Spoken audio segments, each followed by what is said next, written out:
What's going on, everybody? Welcome to another episode of Pod Scum. I am, of course, your host, your bastard of ceremonies, Reckless Rexx Ruger. That, of course, is the legendary Freddie Mercury puppet right there, who also doubles on the boxing podcast as the Alexis Arguello puppet. You can do a lot with a mustache. We're back with another banger. My guest is here. We're going to dive into it immediately. No fucking around. Here we go. Let's do it. And there he is. What's going on, Will? Hey, what's going on? Listen, man, big day for you, right? A new album drops, man. I'm curious to ask you, though, man, when an album drops, man, everyone's got opinions on stuff. Are you a guy that reads a lot into reviews, or do you not even look at feedback on an album? I look at feedback, yeah. Yeah? Hold on a second. Yeah. I'm curious what people think, sure. And I know it's only out, hours even, but what has the feedback been like? So wait, are we just starting the interview like this? Just jumping right in like that? Oh, yeah. Okay. Yeah. The feedback's been really positive from what I can see. Yeah. Okay. Yeah. Very positive.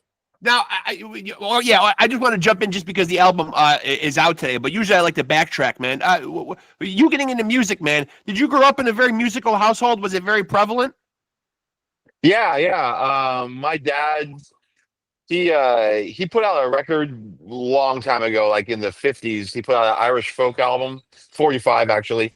So he was really musical. He was always singing in the house, and my mom played piano, and all my siblings are musicians. Yeah. So music was encouraged in my upbringing, really, really early age. Like I started playing drums when I was 10. So yeah, it was super encouraged, and I was always around music. And now, how do you find your way to the drums? Do the drums kind of find you? I mean, I'm sure you're saying you started at 10 years old. I'm sure kids love to bang on stuff and make a racket at 10, but also a lot of kids like to be the shredder. They like to be the front man. Was it always going to be the drums?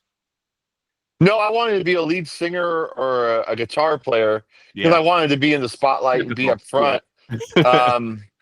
And when my parents enrolled me in a music class in 5th grade, the only instrument that was anything close to rock music was drums. Like everything else was like woodwinds or brass, stuff like that. So I was a Kiss fan already, so I just saw the drums and I'm like, okay, well, there's drums and Kiss, so I guess I'll settle for that. Yeah. And so Kiss was the gateway drug for you, right? That was your you would say that's the first and earliest influence? Absolutely. My older sister or brother, one of them, brought home Kiss Alive 2, and that was it for me. That changed my life. So what was it about Kiss? I've been into Kiss since I was like 5 years old. And what was it? Because I obviously there's so many things there to capture a young person's imagination. The costumes, just the whole spectacle of Kiss. Is that what got you enamored with them? Yeah, I mean the gatefold for Kiss Alive 2, like a lot of people say this, and it's true in a lot of cases. The picture on the gatefold of Kiss Alive 2 just blew me away, and I wasn't even quite sure what I was looking at, but I was like, wow, man. I want to hear what this is. And luckily, at least for me, the music lived up to the image. I think Kiss Alive 2 is one of the greatest live albums ever. And the music and the production and the excitement of it all, it matched the picture and that gatefold. So it wasn't just a gimmick for me, and I wasn't just into the monsters and the blood and the fire. Right. I liked the music. That's what really sold me, was how kick-ass the music was. And now, I certainly want to talk like plenty of music with you, but the nurse in me has to ask, man. You had a pretty harrowing experience a couple years back when COVID was a big thing, correct? Yeah, when COVID was a big thing. COVID was a big thing. You make it sound like it's a Beatlemania or something. Yeah. Well, you got to understand, I work in healthcare. I'm a nurse, man, so I spent 3 years wearing a mask. It literally became part of my uniform. You know what I mean? Like it was one of those things where like I was in the danger zone every day. Yeah. Well, yeah. I mean, I got really sick, and I was in a coma for 12 days, and it was a fucking scary ordeal, man. Really scary. Scariest thing you've ever been through? Absolutely. Yeah, has to Waking be. Yeah, waking up in a hospital and not knowing why I'm there or how long I've been there, that was horrifying. yeah. Did you only get it the one time? No, I got sick again, maybe a year and a half, 2 years later, but it was nothing. It was just like Yeah, like a cold. a bad cold for a couple of days. It was nothing like what I went through the first time, obviously. Now, I've had a lot of guys on here on the podcast who are drummers, and I'm always interested when you've been doing it for a long time. Uh, has your approach to it changed at all? And have you had to deal with any? Because I've talked to guys who've had to change the height of their stool, the layout of their drums, when they're doing it for a long time and playing brutally like you do. You know, shoulder injuries, this, that. You know, like little tweaks and little health issues here and there. How have you held up physically? Because what you do, there is a lot of physicality behind it. I haven't had any injuries really, but after a long rehearsal or a long set, I walk at a snail's pace. You know, I back to the bus or back to the dressing room. I walk very gingerly. I'm kind of sore all over. So that wasn't the case like 20 years ago. But Right. yeah, in recent years, yeah, after I play a hard set, my body feels it. I also go to bed a lot earlier nowadays too. After I play, You're like telling me. I'm pretty fucking tired after drumming. So late nights on tour aren't as frequent as it used to be. But I haven't had any injuries from drumming.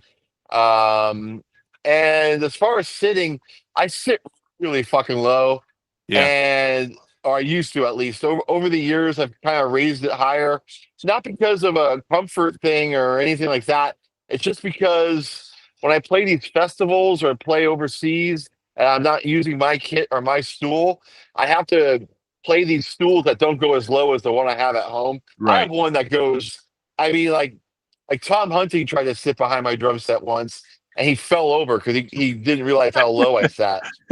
Gene Hoglan too. He almost fell too when he sat behind my kit.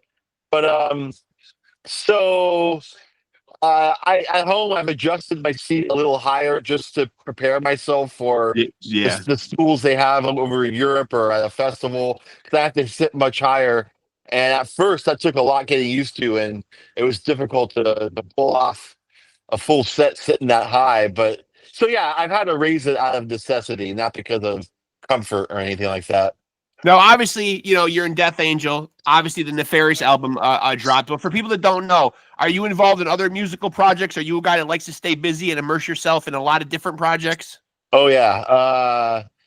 I'm in a black metal band, like a black thrash band, blackened thrash band in San Francisco called Hellhunter.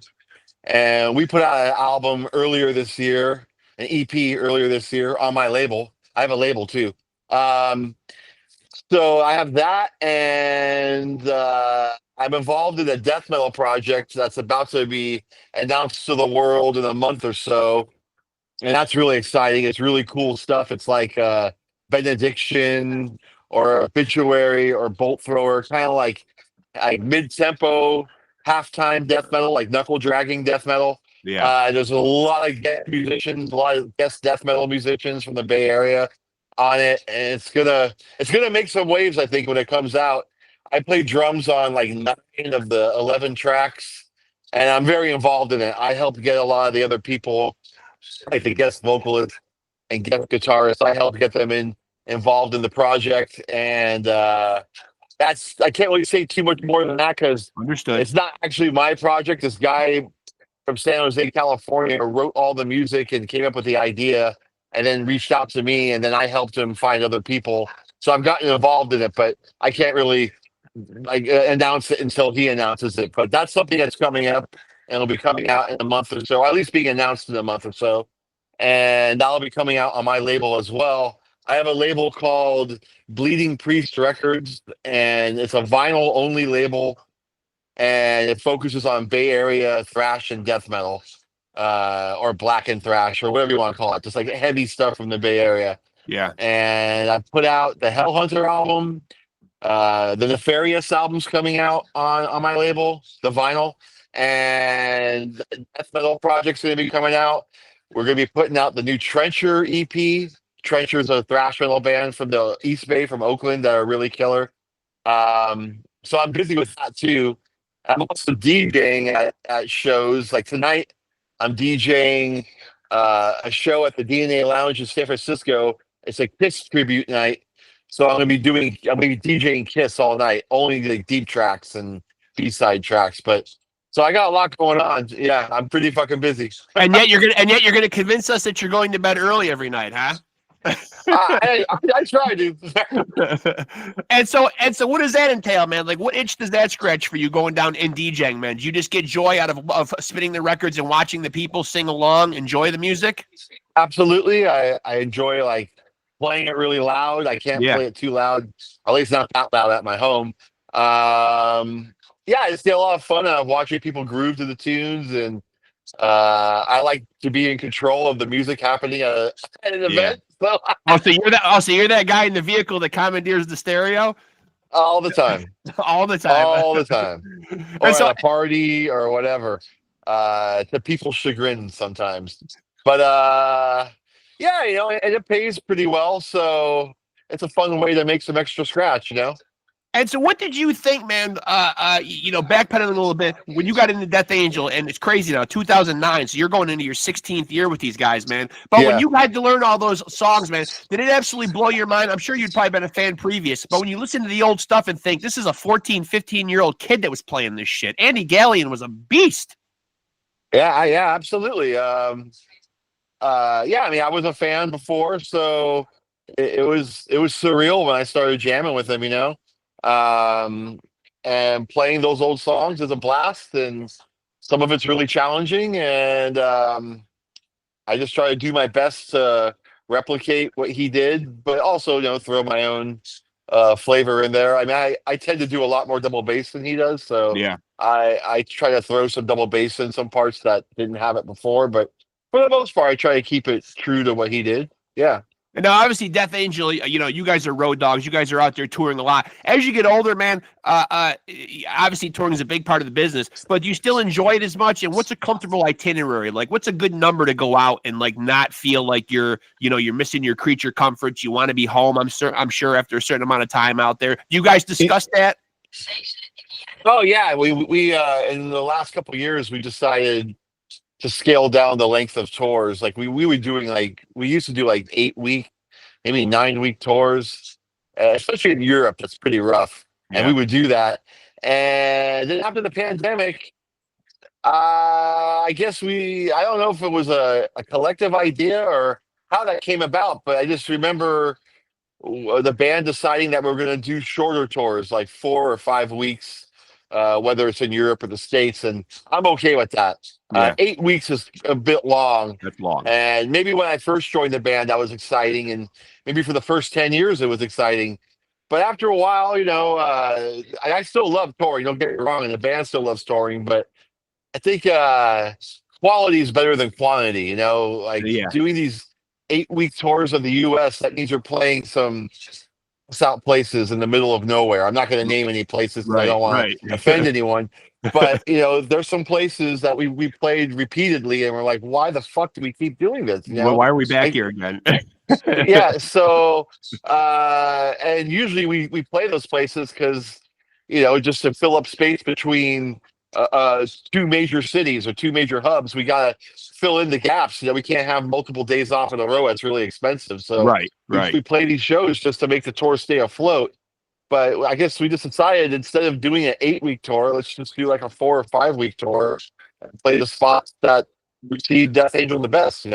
Yeah. Now, I had Rick Hunold on here a couple weeks ago, and I don't remember if I asked him that or not, this or not. But first of all, it's refreshing to hear some great old school classic thrash. Nefarious is certainly doing that. 8 songs, 43 minutes. With attention spans having dwindled in this country, and people not being so. Not being the purist that they used to be, drop an album and go for the experience and listen to the whole thing. I know there's still people that listen that way. I'm sure you're old school and open an album on and listen to the whole thing, but a lot of people aren't. I like this track and I like this track and that's it. You guys consciously think about how many songs and how long we want to make this album? Nefarious? Yeah.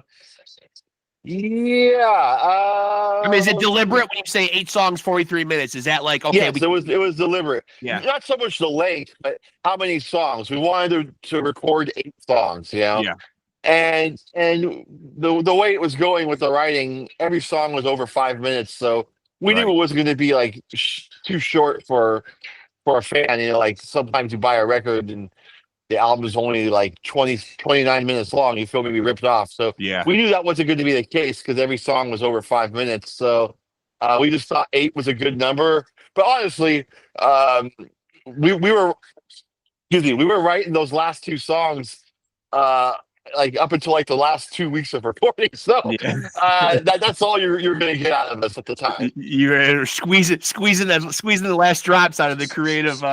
Yeah, exactly. And speaking of the creative, what was the process like? Did somebody come in with the lion's share of the ideas? Were you guys, was it very collaborative, the process? Well, Doug wrote the lion's share of the music and lyrics, but he'd send me like a rough guitar track to a click track, and I'd listen to it for a few days, and then we'd meet at my studio in San Francisco and just hammer the songs out, and I would help arrange them and make suggestions like extend this part or Right. let's speed this part up, just little things like that, little details. But I mean, I have a hand in every song in that regard. Like I helped structure all the songs. So yeah, and then once me and Doug had a structure we were both happy with and a length and all that, I'd go track it in the studio, like do a real drum track at the studio in Oakland, and then they'd send it off to the rest of the guys, and they'd add their bits and pieces. But like Rick, towards the end, because a lot of these songs were written before Rick got involved. But when Rick got involved, he co-wrote a couple of songs at the end there. So he would send his parts to Doug. Doug would record them to a click track and then give them to me, and then I would record them at the studio in Oakland. So really, everybody kind of had a hand in it then, more or Yeah, I less. mean, Yeah. and again, Doug did the majority of it, but yeah, everybody had a little hand in it. Sure. And, now backtracking a little bit, like yeah, obviously Kiss gets you into music, but what's your foray into the more heavier stuff, the extreme metal? How do you dive into that? Is there a band or a song or an album that really, that really perpetuated that? Ride the Lightning. Yeah. Yeah. Yeah. I mean, being growing up in the San Francisco Bay Area, you were hearing about Metallica a lot, Yeah. and just older kids were wearing Metallica shirts or metal up your ass vests and stuff, and I was like, who is this band? And because I was only shit, I was like 11 or something, and my brother went to go see the Scorpions at a Day on the Green in Oakland, like the famous Day on the Green that happened in Oh yeah. '85. So yeah, he came home from that and he's like, "Man, I saw this band Metallica played," and he was like, I don't know if I liked them, but I'm not sure if I liked it because it was just so heavy and so Right. fast." And he was blown away by it. And he said that the crowd was kind of speechless too. Like they had their fans, but a lot of people were turned on to Metallica that day as well. Yeah. And he just kept talking about it. And then I can't remember if me or him bought Ride the Lightning. I think he did. And a couple days later, he brought it home. And yeah, that was life changing. That was it. That was it. Now, I remember coming to see you guys in the Bay Area Strikes Back tour, man. And one thing that I admire, and someone recently just told me this in an interview, that it does still seem like metal and extreme metal is being carried by, and I don't want to knock or impugn any younger bands that are carrying the torch, but it is still really being held up by the elder statesmen of the genre. I mean, these bands are still kicking ass and still very vital. Testament, Exodus, Death Angel. A fair assessment? Yeah, it's kind of weird. Like a lot of the younger thrash bands who you can't even call them younger anymore, like Warbringer, they've Right. been around for like 20 years. So you Yeah. can't call them a younger or newer band. But I guess if comparatively speaking to all the other bands you mentioned, they're still the younger band. But yeah, bands from that school, like from like the mid 2000s, late 2000s, when thrash got really popular again, a lot of those bands just never made it past the opening band status. Warbringer's an exception. They've excelled and they're a headlining band now. But most of those other bands really didn't make it to the next level. Like like bands like Exodus, Testament, Right. Death Angel,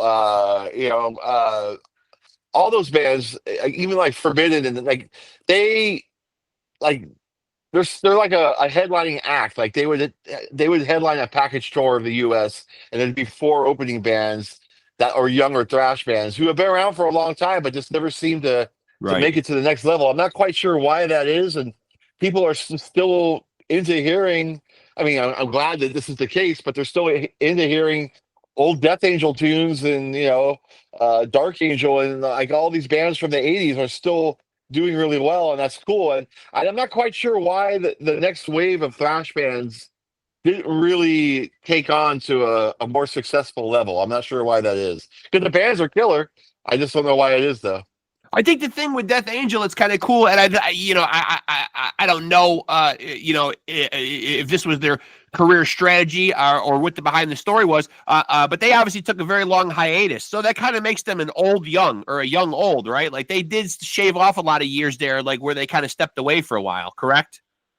Yeah, it's kind of like unfair when some bands that never broke up and were are around for 40 years, like Overkill, for example, like they earn the right to say that. But sometimes when people say Death Angel's been around for 40 years, whatever, I mean that's not exactly true, Right, because they were right, they were gone for 10 years. yeah, So, but yeah, when they reformed in 2001, there was a whole renewed interest in them and Exodus and all the other bands that came back into the light, because Exodus was on a pretty long hiatus as well. And yeah. then the Thrash of the Titans thing happened and all those bands reactivated. So Violence too. So yeah, I mean Death Angel got a second shot at it and they're still right in that wave. And I'm curious when the Death Angel guys get together now. I know I asked you about Nefarious. What typically, for fans that don't know, what typically is the Death Angel creative process like? Where do the ideas usually come from with the Death Angel songs? Rob writes like 99.9% of the music. Yeah, On the last album, Ted wrote a song or co-wrote a song with Rob. Um, but so far with all the new material we have, it's all Rob musically, lyrically, like Rob and Mark's split it up. But with that, it's kind of the same. Like Rob will come up with some stuff, come up with some songs or some riffs, and send it to me and to a click track, a rough guitar track to a click track. I'll listen to it for a couple days or a week, and then come into the studio. We'll jam on it for a while. I'll make some suggestions about the arrangement and just ideas, and a good portion of my ideas get used, and Rob will take it back home and rework it to how we were jamming on it, and then he'll have like a final demo product to send to me, and I'll listen to that, and then go into our practice space and record drums like with a Pro Tools setup we have in there, and that's how we make our demos for the albums.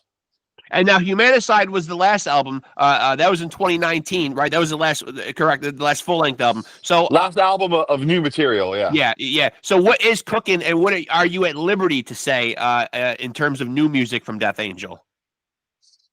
We have some more new music coming out this year. And as far as a full album, that's still being worked on. That's still Okay. still being worked on. Okay, but you guys are out or going to be going out playing Act 3 in its entirety, correct? Yeah, at the end of the year, late November and most of December. A perfect thrash album. It really is. Yeah, I would agree. I mean, I wouldn't say it's perfect. It's my favorite Death Angel album, and I Yeah. absolutely love it. But I'm not a fan of the funk stuff too much, so that's Okay. why I'd say it's not perfect. But Yeah. that's such a small element of the album that it doesn't bother me. Like I'm used to it now, and I gotta play it. So Yeah, yeah, that's true. You have no choice. I've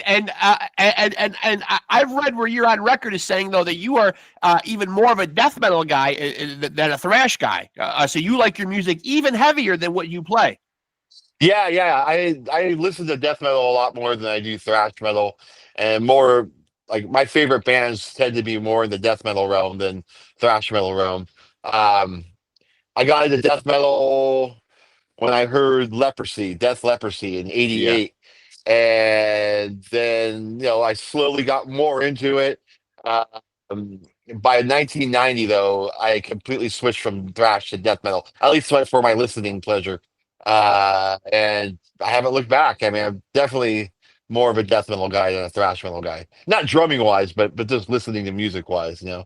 And so, what are your listening trends like outside of listening to Kiss and like the stuff that you're familiar with? Would you say it's accurate that when you're going to listen to music around the house, that you tend to fall back on the stuff that you're comfortable with, or are you able to find new bands and new music that excites you? A little bit of both. When I'm out, like on a hike or just doing things outside, like shopping, grocery shopping, whatever, I'll have my earbuds in, and usually that's why I listen to new stuff and stuff I'm unfamiliar with. But when Yeah, I'm at home, I listen to classics. I listen to the stuff I love and yeah. the stuff I'm familiar with. So yeah, it's a little bit of both.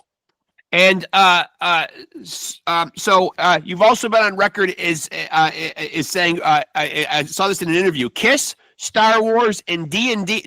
Now, when you say D&D, we're talking Dungeons and Dragons here, right? Right, right, Old right. school Dungeons and Dragons. And now you can still get people together to play Dungeons and Dragons. I used to. It's been a while, but I play it online now. I I was play gonna it say, where are online. these people? Where are these people? I want to jump into a game. I want to jump into a goddamn game of Dungeons and Dragons. It's been a long time since I've done a tabletop version of D&D, but I Yeah. do play it online and on my PS5, like Baldur's Gate and all those games. I play the shit out of those. I still collect a lot of the books and just anything like related to D&D. I have an interest in, like the artwork, especially the artwork, Yeah. and just the old novels. I love those and the monster manuals and all that shit. I try to collect that stuff. Yeah. And what about Star Wars? What was it about Star Wars that got hooks in you like as a kid? I mean, I think we all fell for Star Wars if we're in this. I'm 52 years old, so I mean, I'm in that wheelhouse where in the 80s, late 70s, Star Wars was huge. Yeah, I'm 52 as well. I probably got into Star Wars the exact same week I got into Kiss. Yeah, They yeah. were both just larger than life things that Shit was just excited me, blowing your and I mind. wanted to know all about it. What's that? Yeah, I said shit's just blowing your mind. Star Wars and Kiss and all this fucking cool shit coming out. Yeah, so I've been a hardcore Star Wars collector since 1977. Yeah, So up until the past like 3 years, the last two movies were so fucking awful that I've kind of turned my back on Star Wars a little bit. I'll always be a fan, and in every room I walk in my place, there's a Star Wars relic of some sort. So yeah, I haven't like erased it from my life, but as far as collecting stuff, like new stuff coming out, I'm not doing that anymore. I can't support what Star Wars is and what the crap they're putting out, and I just can't do it. It took a long time for me to come to that realization. It was really hard actually to like I usually when I walk into Target, I'd go straight to the toy section, and yeah, I'd walk out with a Star Wars item, like an action figure or yeah. a micro machine ship or whatever. And now when I go into a Target or a place that has a toy department, uh, it pains me, man. Like it hurts me to not look at the Star Wars stuff, but I'm just not interested in what they're putting out these days, and I think it's crap. I'm actually reading an amazing Star Wars novel right now, though, called Darth Plagueis, and it's like a prequel to Episode One.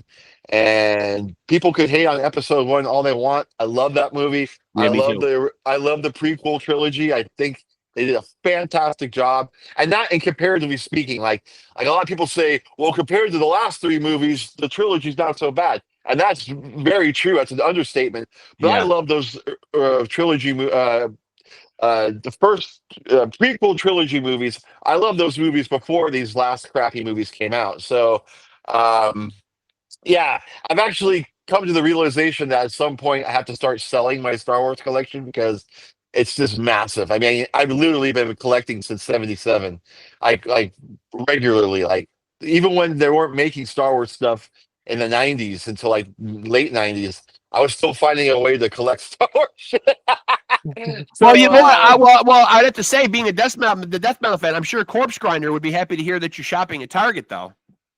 Oh, I know. His love for Target. He's a Oh big, yeah, yeah, yeah. yeah. He's a big Target fan. So you're saying you're more, so you're saying you're more of a purist. Like those movies from the '70s and '80s, those resonate with you more.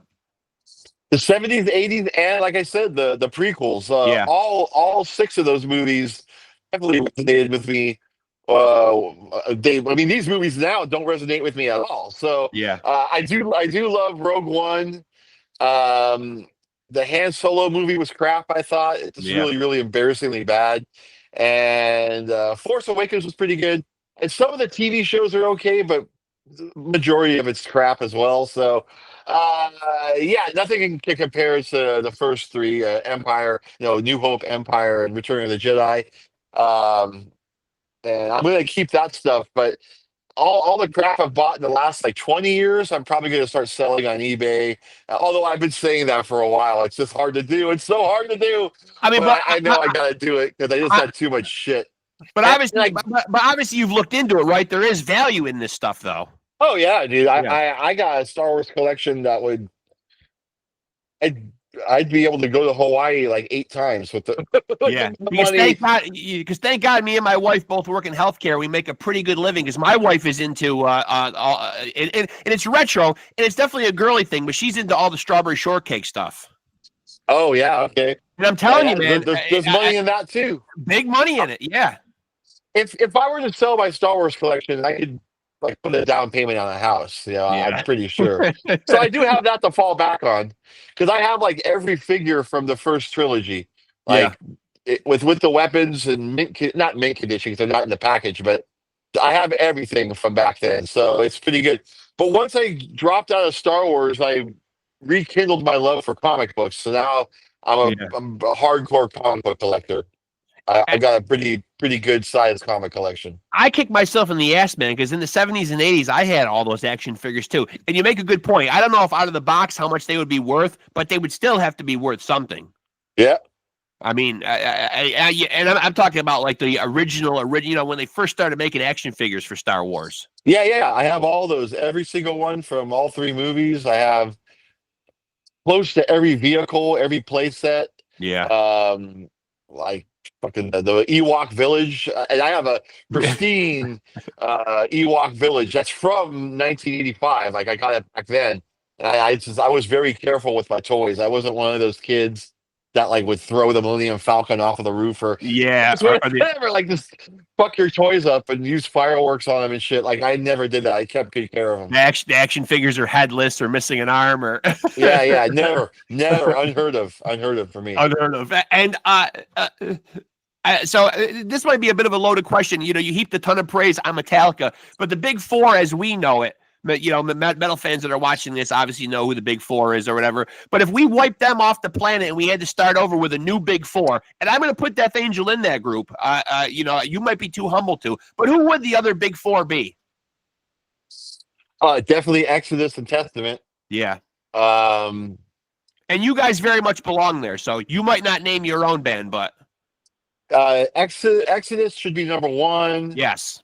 and then I guess Testament number two, Overkill, and Creator. That's who Yeah. I'd say. I like the humble approach. Took yourself out of the equation. I put you in. You took yourself out, but Creator, which is not a bad choice. Not a bad choice at all. Now, correct me if I'm wrong. So the albums you've been on are Relentless Retribution, Dream Calls for Blood, Evil Divide, Humanicide. When you look back at your work, just you specifically, or those albums, as a whole, how would you rank them? Do you have one that's a favorite that particularly stands out? Oh yeah, it'd be Dream Calls for Blood, Yeah. and then Evil Divide right behind that, like a close second. Those two albums, I love those two albums. I think they're great from top to bottom. And then Relentless, and then Humanicide. Humanicide is my least favorite because I think some of the songs in that album could have used a little more work. Okay. Yeah, That's a fair assessment. I mean, you're a guy in the band, so you would know. But yeah, and when you say they needed more work, though, man, for us non-musicians, man, like, what does that mean? You just think that they could have been like, refined a bit more? exactly. And just strictly from a drumming standpoint, some of the last few songs that we wrote for that album, we didn't play them as many times as the ones we wrote earlier. Like that makes Right. sense. Like the older the song, the more you play it, the more comfortable you get with. The more ideas you might get along the way. Like, hey, maybe I should add double bass here, or do a double time beat here, or whatever. Throw in a fill there. But the last couple of songs, we wrote them and demoed them, and I guess I kind of just settled for what I did on the demo and just tracked it the way it was. Right. And then like 2 or 3 months down the road, when I'm hearing that song, I'm like, "Fuck, man! I wish I would have done this or done that." Yeah. And even a lot of the songs when we start playing them live, they completely more like by the end of the tour, I'm playing all kinds of different shit that I Yeah. wish I had done on the record. Like just cooler fills, or it's usually more double bass actually. Taking But artistic, you yeah, taking so artistic liberties, right? so I wish I had played some of those songs the way I'm playing them now as I did then in the studio, in the recording studio. But not just drumming, just some of the songwriting could have been, just worked on a little bit, made it a little more interesting. Yeah, refining them. Now, when you get to tour the world and go all over the place and go to festivals in Europe, I'm sure you've been on some great bills. Have you gotten a chance to meet any of your, for lack of a better word, I mean, we're 52. I hate to use the word heroes, but are there people that you've got to meet that's really blown your mind? Where that person has walked away and you said, "Holy shit, I can't believe I just met so and so." Yeah, just recently, a couple weeks ago, I met Steve Harris, Okay. and that was one of the most nervous. Most nervous I've ever been meeting a musician or a star or a rock star or whatever. And he was super cool. Like he wasn't acting like holier than thou or anything. And so like his attitude wasn't making me nervous. He was very humble, down to earth, and relaxed guy. But just the fact that I was meeting Steve Harris, I was Yeah. just kind of psyching myself out, But yeah, that's one person. Meeting Glenn Tipton, he's he's my second favorite guitarist of all time, behind Eddie Yeah. Van Halen. Yeah. So meeting Glenn Tipton at an airport bar blew my mind. And again, he was very cool and very humble, and easy to talk to, and took a picture with him. But I didn't want to stay too long and bother him. I wanted to make sure I left on the good foot. But yeah, those are the first two that come to mind. Glenn Tipton, yeah, that really blew my mind. Yeah. I'm Dee always curious. Snyder, meeting Dee Snyder was really fucking mind blowing too, because I'm a big Twisted Sister fan. Okay, so I'm glad you got the. All right, so I'm glad you actually said that, man, because my friend Ray Curry, and I don't know if you know him. He's in a North Carolina thrash band called Outlier, Oh yeah, I know. and now he said that you guys were in a bar somewhere singing "Twisted Sister." That sounds right. That sounds like it checks out. I don't really remember that exact moment, but that sounds like something I do. Yeah, I told him last night that I was going to have you on, and he wanted me to recant that. He wanted me to recant that story to you. He said, "Tell him we were singing Twisted Sister together in a bar in Richmond, Virginia, in late 2020, I think." I believe it. I believe it. And he said you guys were singing together at the, I think at the Killian on Command show too. Yeah, I do remember that, and I also remember that he was hogging the backup microphone, and I had to tell him to step aside and let other people in. Yeah, that sounds about right. And when I see him on Sunday, because he is in town, I am going to tell him you were being a glory hog. Yep, I remember. And so, talk to me a little bit about that Bay Area scene, man. Like, why do you think it's so iconic? Why do you think it's birthed so many great bands? I've got a theory that maybe like the heat has something to do with making good aggressive music. No, it doesn't get that hot in the Bay Area, really. Okay. Or not like LA. I mean, that question's been asked so many times. Like, why did so many great musicians and great bands come from one Incredible. little condensed area? Yeah. I have to say it's because of the hippie movement and the flower power from the '60s, and the whole artistic freedom and Yeah. creative freedom that San Francisco encouraged back then. It carried over to a younger, heavier, more aggressive generation. That But makes sense. all these kids had hippie parents, like people, all the Metallicas and the Exoduses and all the Yep. Bay Area greats. They all had like hippie parents, I'm guessing, or people from that generation where the world completely changed in the late '60s. So I think that's what it is. Like the upbringing, the parents had music all around them all the time, and the kids just were around great music, old school music that was killer and inspiring, and I think that's where it came from. You ever take a day off from drumming, or would you say that you play your drums every single day? Oh, hell no. No, no. No fucking way. I'd be in a walker if I played my drums every day. No, I play drums like 3 times a week, three, Yeah. 4 times a week. Yeah. And so, what's the plan now that the Nefarious album is out? I probably asked Rick this, but just to get someone else's perspective, though, do you guys plan on going out and doing live shows and touring with Nefarious? We do. Tomorrow night's our album release show. Okay. It's our first gig at the DNA Lounge in San Francisco. We're Hellfire's headlining. We're playing Middle Spot and Defiance are opening. And beyond that, I mean, we're getting a ton of offers for tours, for shows overseas. So we're just trying to suss out what the best course of action is. But there's no shortage of offers. So we're definitely going to do something. Probably going to do a tour in early next year. When you're going out and doing, at least with Nefarious, your first gig, obviously you guys have ran through these songs together in the same room or whatever, and you've been on stages, the thousands and thousands of times. But is there nerves involved because this is your first actual your proper show with these guys? Not so much on my end because like I said, I just got off a tour and I've been active, and Caton too. He's pretty active with Hyrax, but Yeah. oh my God, Rick Unel and Doug Piercy are a nervous wreck. Are they?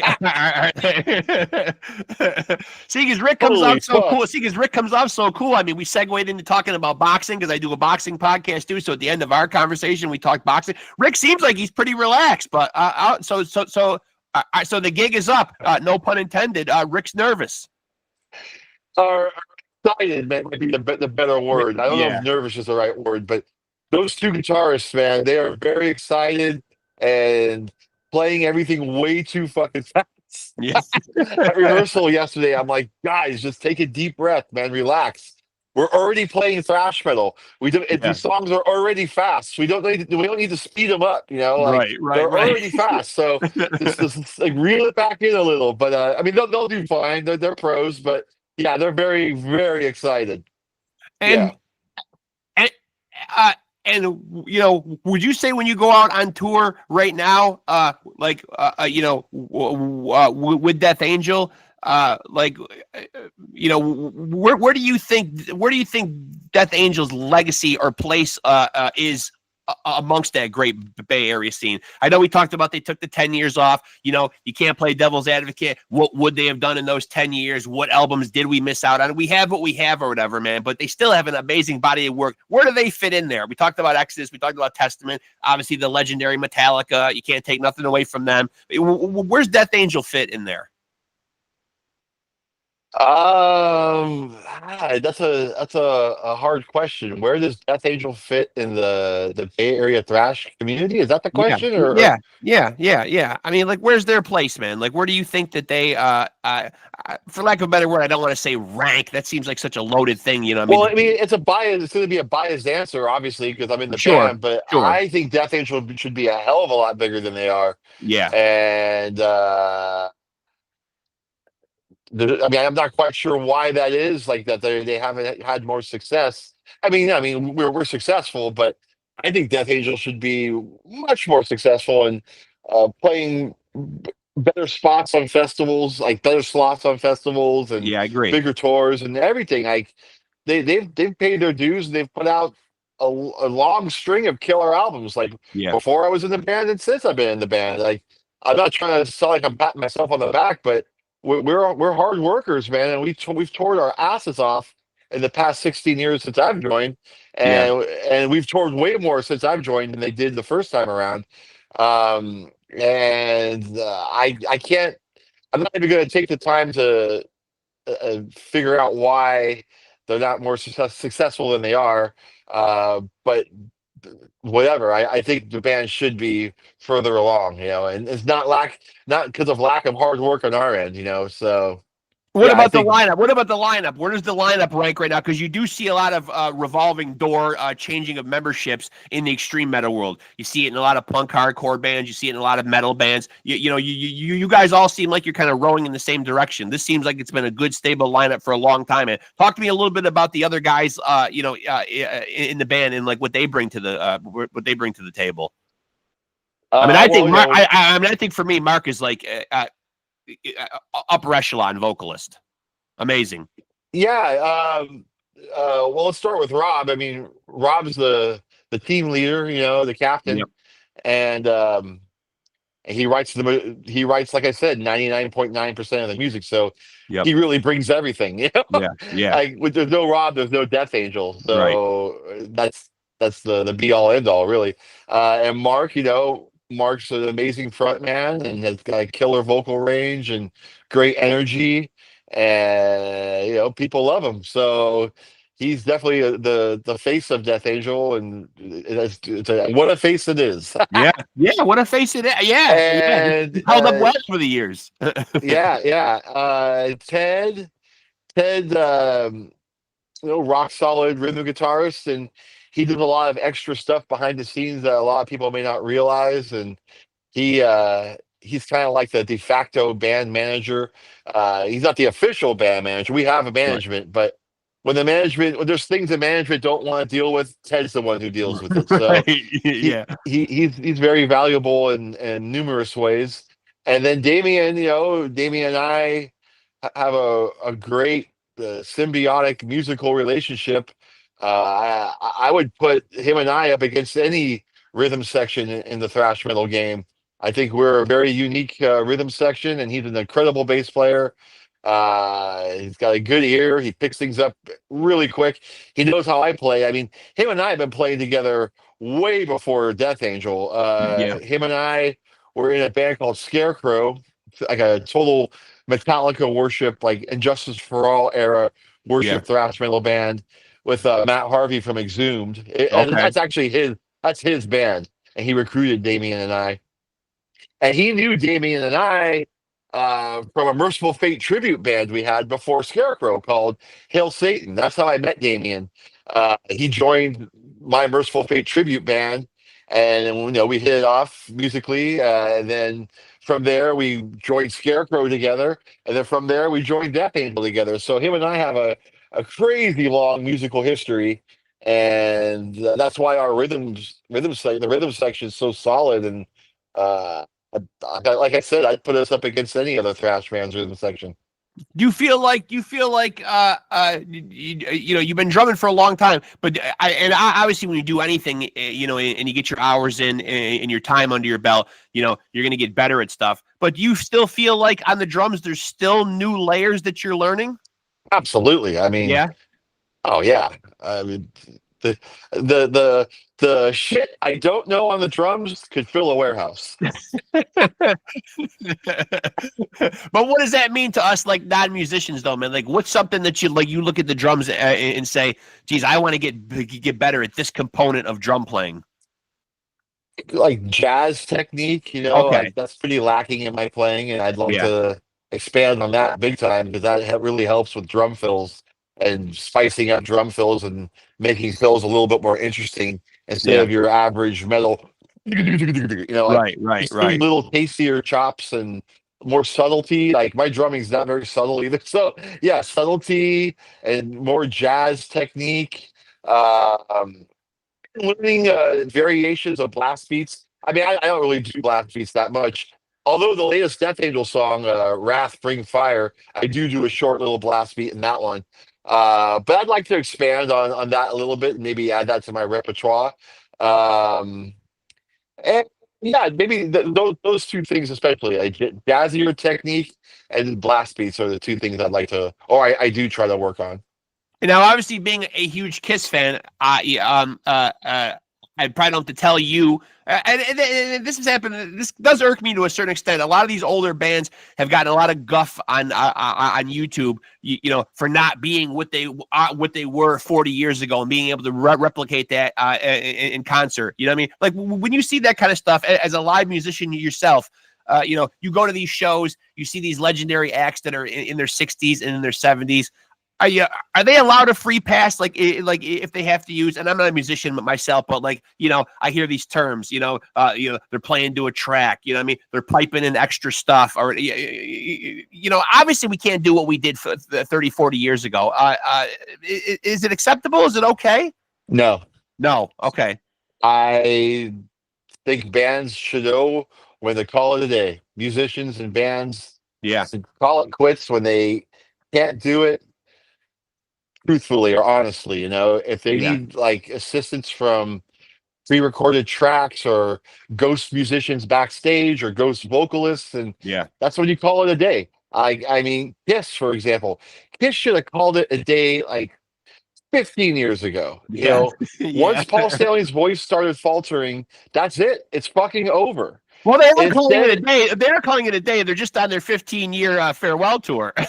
I mean, and look, I guess I'm a hypocrite because I'm saying they should call it quits, and I saw that farewell tour 3 times. But you're going to see him. Take my money. Loyal. I'm loyal, but every time I saw him, I was like, "This is awful." They sound terrible. Paul sounds awful, and they shouldn't be charging people for this performance. But again, I'm being a hypocrite because I paid to go see it. And right. So did 15 other thousand people, but it still doesn't make it right. I think bands should know when to quit. Okay, so it's easier said than done. Like when I'm faced with the mortality of having to quit playing because I can't play the drums at the speed or whatever. I'm not going to quit music or drumming altogether, but I'll quit playing thrash metal. I mean, I'll go to playing like rock or something that is comfortable for me at that age and that physical state I'm in. But these bands that try to like just ignore reality and just keep pushing forward and charging fans an incredible amount of money, like just to see a subpar show. I think bands should stop. A lot of these bands should just fucking stop. You got to know. You got to know when you stayed at the party too long. I'll stop right there. Well, no, I mean, it's certainly like a fair assessment. I understand these guys want to go out and they want to make a living, but you're right though. They are taking the general public's money though. At the end of the day, we are paying for what we think is live music. And a lot of people, to a layman, can't tell the difference. You might not know in the audience that you're being duped.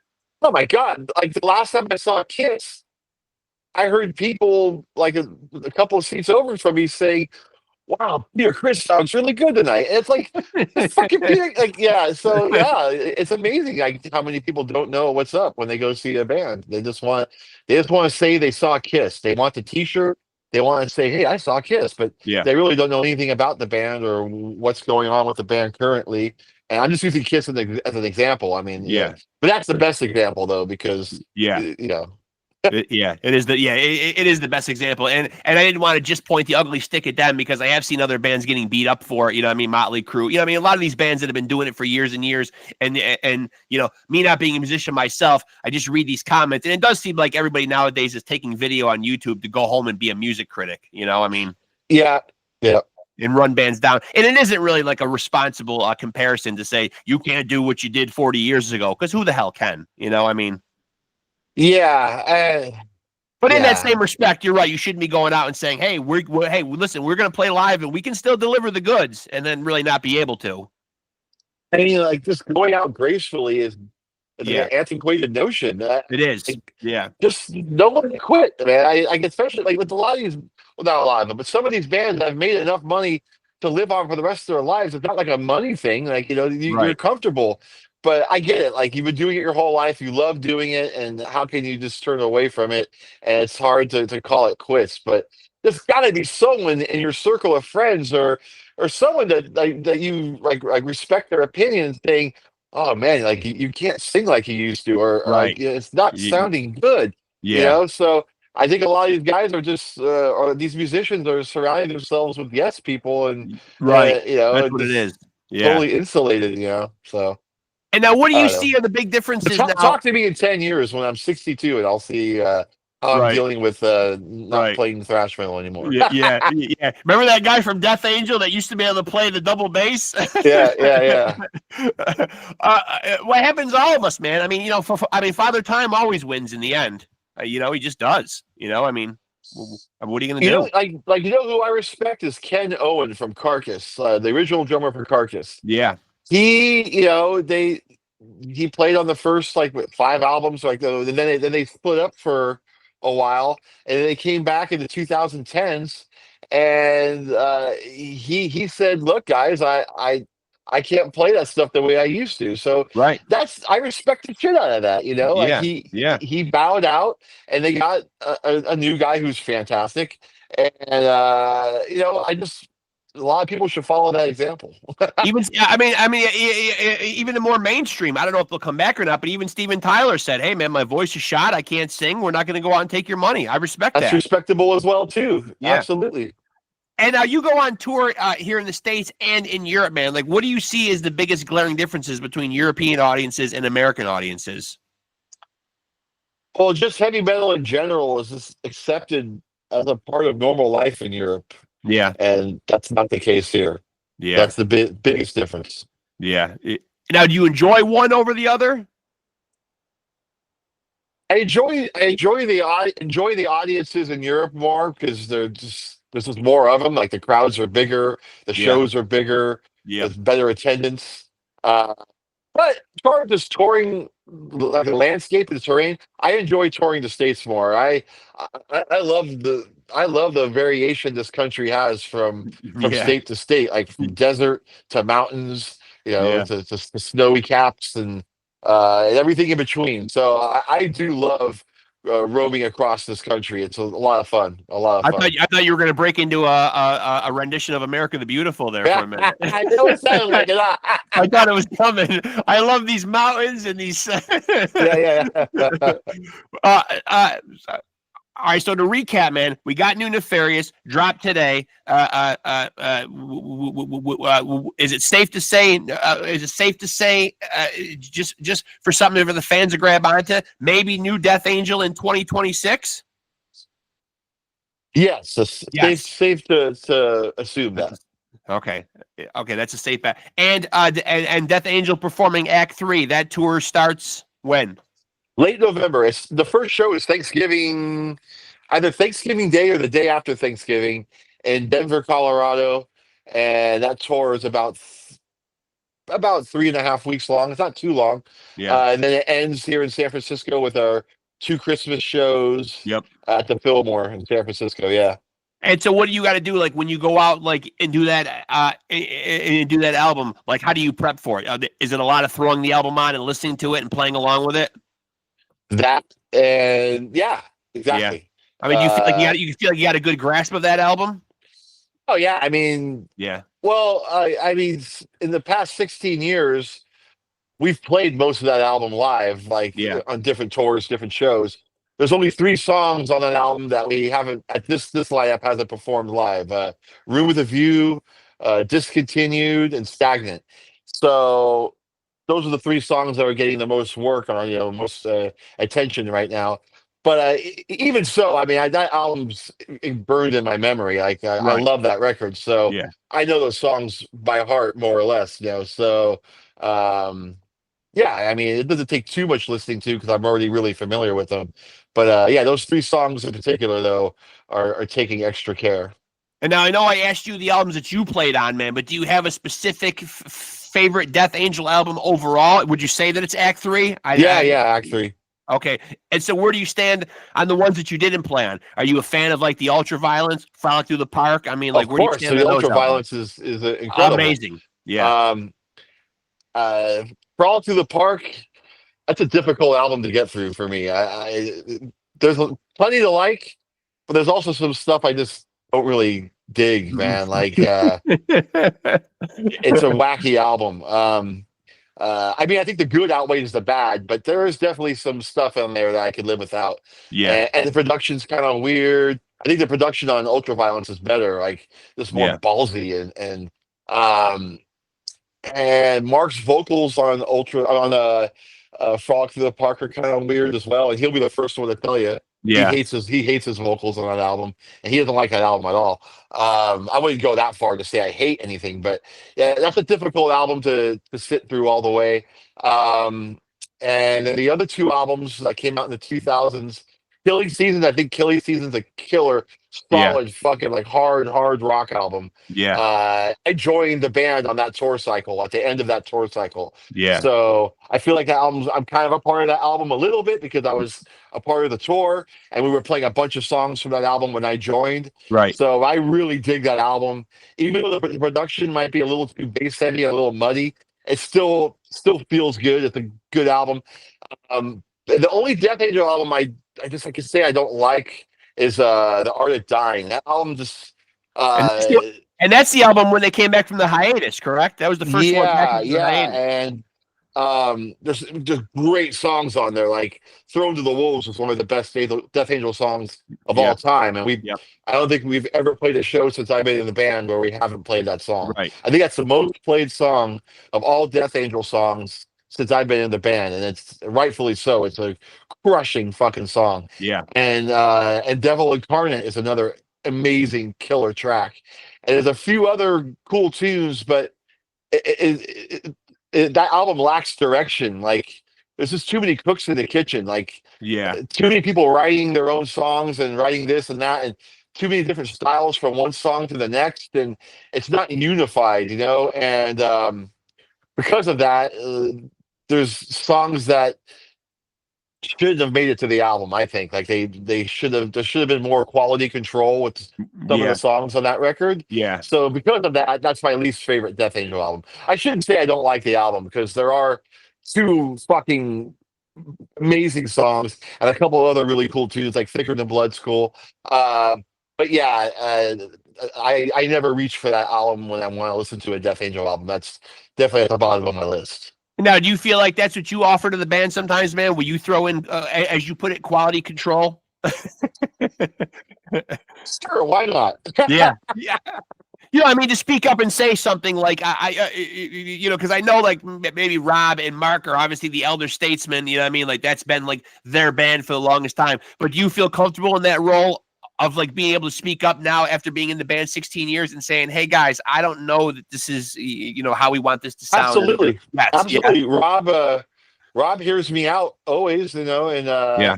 and like I said, a big majority of a good chunk of my ideas are used or Yeah. or heard out at least, and they try it and maybe it doesn't work, but yeah, most of the time when I suggest something like about a song structure or even changing a riff a little bit, I always say evil it up. I always tell Rob, Evil. you got to evil that riff up. Yeah. And usually he takes it to heart and it will come back the next rehearsal with it slightly altered, and you know, and so yeah, I feel comfortable making suggestions. Absolutely. Yeah. Listen, brother, man, I appreciate you doing this, man. I hunted you down, man. I represented tonight. I represented. All right. Yeah. I'm always representing for you guys, man. Not only are you guys a great band, but, you know, I've gotten to meet you at that gig when the Bay Area Strikes Back. I literally was walking around the venue and got to meet Ted, and then Mark is like the nicest guy in the world. He was literally taking one of those walks with the iPods in, like a brisk walk. I don't know. I don't know. That's like his pre-show like routine, you know, to get some fresh air and some exercise. Yeah, he does it, boundless every energy. day. Yeah, boundless energy, though, man. But you know, it's always great when the bands that you like are filled with good guys too. You know what I mean? Yeah. It makes Right the band on. easier. It makes the band easier to root for. Right on. You know, because I'm sure there's probably times when people have met their heroes and it doesn't always go well. Absolutely. You know, Absolutely. So listen, man, I appreciate you doing this, man. It really was an honor getting the chance to chop it up with you, man. Really, man. It means Thank a lot. you. You making Thank the you for time, having man. me. Yeah, I appreciate it, man. Stay in touch, man. We'll when Death Angel's got some shit cooking, we'll jump on here and we'll do it again, man. I'd love to have you back. Right on, brother. Thank you so much. I appreciate you, man. All right. Take care. All right, later, brother. And there he goes, folks. Will Carroll, drummer for the legendary Bay Area thrash metal band Death Angel, who are unequivocally my favorite. Running pretty neck and neck with Exodus, I have to say. Those for me are my guilty pleasures of the thrash world. And I don't mean to impugn any other. There's a lot of great thrash out there, and I am truly a fan of the genre. Love a lot of bands.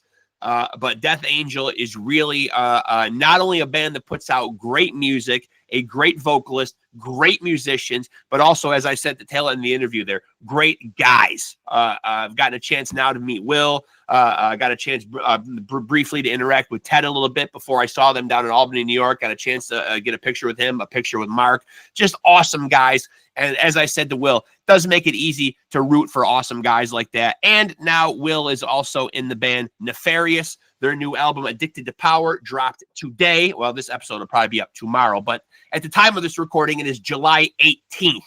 This will probably be up, and you'll be watching this July 19th and onward, but I'm recording it right now, July 18th, and the Nefarious album, Addicted to Power, dropped today. Go check it out. It is old school, classic, not reinventing the wheel, just feeding you amazing old school, classic sounding thrash metal, which to a 52-year-old guy, music to my ears. And I hate to use the word super group because I know it can sound very pretentious, but it is Caton from Rexx,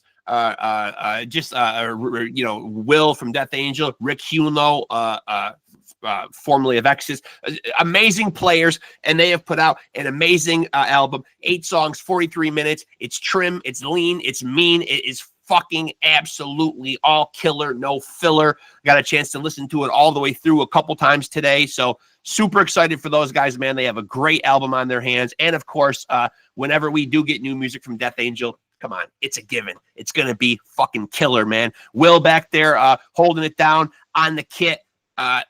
Just a fantastic band. Rob Cavastani, Mark on vocals, the rhythm section of Will and Damien, Ted Aguilar. An absolutely monstrous band. So wish them continued success. Wish Will continued success. Lots of success with the new Nefarious album, and just really appreciate him coming on here. Now I'll do my shameless promotion because that's how I got to end these things. You're a podcaster, you got to pimp the podcast, like I always say. And I have 2 of them, so I got a double pimp. But for now, I'm just going to pimp Pod Scum. Make sure to follow us on Facebook at Off the Couch Boxing and Pod Scum. I'm too lazy to start 2 Facebooks, so both podcasts sharing the same Facebook. But if you're into the pugilism, Off the Couch Boxing got you covered. If you're into the music, arts, and entertainment, we got you covered on Pod Scum. Closing in on 300 episodes of Pod Scum and 200 and north of 250 for Off the Couch Boxing. So yes, I'm one of the hardest working men in show business, if you want to call this show business. It is not, and I will not call it that because it is offensive to actual people that are in show business. But because I am the son of a legend, Diamond David Lee Roth Jr., and I think you can tell, and I didn't go into asking Will if he could tell, but the smoldering good looks, the luscious blonde locks, and the fact that my lawyers have assured me that DNA testing is going to prove conclusively this calendar year, 2025, that you are looking at Diamond David Lee Roth Jr. Me, the son of glam, the front man for the band, adored by millions of fans, the peanut butter to your jam, Mr. Wham Bam, thank you, ma'am, wop, bop, a loo, bop, a wop, bam, bam, shazam, hot damn, look like the man, sound like the man. God damn it, man. I've inherited legendary status from the man. He's been a deadbeat father up to this point, but hey, you know, he's been doing his thing and quite frankly, doesn't know I exist. But he might, because I'm going to see him do his thing August 15th at the Turning Stone Casino here in upstate New York. Going to watch Pops do his thing. Maybe we'll get a teary-eyed father-son reunion. I highly doubt it, but I'm going to be in the building anyway, and I'm looking forward to Diamond Dave, doing his solo thing. Say what you want about him being past his prime or whatever. I'm going because the man is still a showman. And I'm a showman. So respect the game, respect the hustle, respect the grind. And so where was I? See, I'm getting off on a tangent now. Like us on Facebook. And of course, if you're here on the channel right now, make sure to like, make sure to subscribe, make sure to smash that notification bell to stay tapped in to both podcasts. Really. Something there for everybody. Many different genres here on Pod Scum, mostly hard rock and metal and punk rock and hardcore. But once in a while, we slip in some other ones. We throw you some surprises. And of course, you know what you're going to get on Off the Couch Boxing. You're going to get pugilism in its purest form, which is boxing. And a great weekend coming up this weekend. So make sure you're tuning into your boxing. Check your local listings. There's going to be some bangers of a fight. I'll go into that on the Off the Couch Boxing podcast, and I'll recap all that stuff when I do my next episode. But again, thank you to Will Carroll, the man dropping the beats for Death Angel, the man behind the kit, the man driving the concerts. Really just a monstrous drummer, man. I've seen him do his thing live. And of course, I've been listening to Death Angel and the amazing albums that he's been on. And even prior to him, when the drumming duties were the great Andy Gallion, who when the band started out was like 14 or 15, something ridiculous. So they have been at it for a while, man. One of the preeminent thrash metal bands. And as Will said, don't know why they're not bigger. They should be at the tippy top, in my opinion. And again, that's just one man's humble opinion. But again, thank you to Will Carroll. Really appreciate him coming on here. Hope you guys enjoyed that episode. And do remember to take it easy and keep it sleazy.